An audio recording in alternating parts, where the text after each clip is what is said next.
Hi guys, welcome to വീലെ.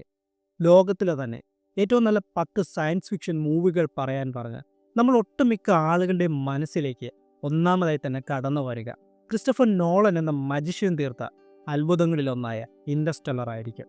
ഇൻഡർസ്റ്റെല്ലർ എന്ന സിനിമയിൽ നമ്മൾ ഏറ്റവും കൂടുതൽ ആകാംക്ഷയോടുകൂടി നോക്കിക്കണ്ട രംഗങ്ങളിലൊന്ന് മില്ലർ പ്ലാനറ്റിൽ നിന്ന് എഡ്മണ്ട് പ്ലാനറ്റിലേക്ക് ദർഗോജോ ബ്ലാക്ക് ഹോളിൻ്റെ ഗ്രാവിറ്റി ഉപയോഗിച്ച് സ്ലിംഗ് ഷോട്ട് ചെയ്യാൻ നോക്കുന്ന എൻഡുറൻസ് പേടകോ അതിൻ്റെ ഇന്ധനം കുറവായതിനാൽ പേടകത്തിൻ്റെ ഭാരം കുറയ്ക്കുവാനായി ഇജക്റ്റ് ചെയ്തു പോകുന്ന കൂപ്പറും ടാസ് റോബോട്ടും.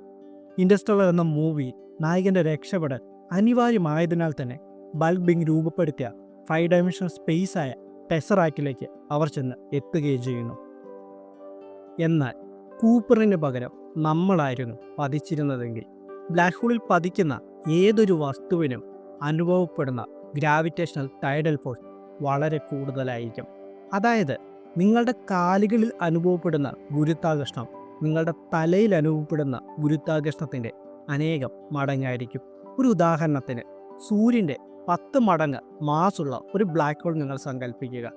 ടൈഡൽ ആക്സിലറേഷൻ ഫോർമുല നമ്മൾ ഉപയോഗിക്കുന്ന സമയം ബ്ലാക്ക് ഹോളിൻ്റെ ഇവൻറ്റ് ഹൊറൈസണിൽ നിന്നും 100 കിലോമീറ്റർ ഏകദേശം അകലെ നിൽക്കുന്ന ഒരു മനുഷ്യൻ്റെ തലയിൽ അനുഭവപ്പെടുന്ന ഗുരുത്വാകർഷണ ബലത്തിൻ്റെ 2.67 കോടി മടങ്ങായിരിക്കും ആ വ്യക്തിയുടെ കാൽപാദങ്ങളിൽ അനുഭവപ്പെടുക.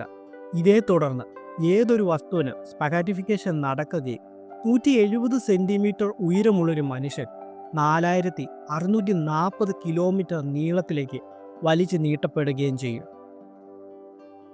അങ്ങനെ ഒരു വ്യക്തിനെ വലിച്ചു നീട്ടപ്പെട്ടു കഴിഞ്ഞാൽ അയാൾക്ക് എന്ത് സംഭവിക്കുമെന്ന് ഞാൻ എടുത്തു പറയേണ്ട കാര്യമില്ലല്ലോ. അത് നിങ്ങൾക്ക് ഊഹിക്കാനുള്ളത് മാത്രമല്ലേ ഉള്ളൂ. അപ്പോൾ ഞാൻ ഈ വീഡിയോ കൺക്ലൂഡ് ചെയ്യാണ്. ഈ വീഡിയോയിലെ സ്പഗാറ്റിഫിക്കേഷൻ എന്താണ് എന്നുള്ളത് മാത്രമായിരുന്നു പറയുവാൻ ഉദ്ദേശിച്ചത്. സ്പഗാറ്റിഫിക്കേഷൻ മാത്രമല്ല, ഉദാഹരണത്തിന് ബ്ലാക്ക് ഹോളുകളുടെ അക്രഡിഷൻ ഡിസ്കിൽ അനുഭവപ്പെടുന്ന താപനില മുതൽ അനേകം പ്രതിഭാസങ്ങൾ മറ്റുമുണ്ട്. അപ്പോൾ അതൊക്കെ ഞാൻ ഇതിനു മുമ്പ് മറ്റൊരു വീഡിയോയിൽ വളരെ വിശദമായി ചർച്ച ചെയ്തിട്ടുള്ളതാണ്. ആ വീഡിയോയുടെ ലിങ്ക് ഞാൻ ഇതിൻ്റെ താഴെ ഇട്ടേക്കാം. അപ്പോൾ ഞാൻ വീഡിയോ കൺക്ലൂഡ് ചെയ്യുന്നതിന് മുമ്പ് നമ്മുടേത് വളരെ ചെറിയൊരു ചാനലാണ്.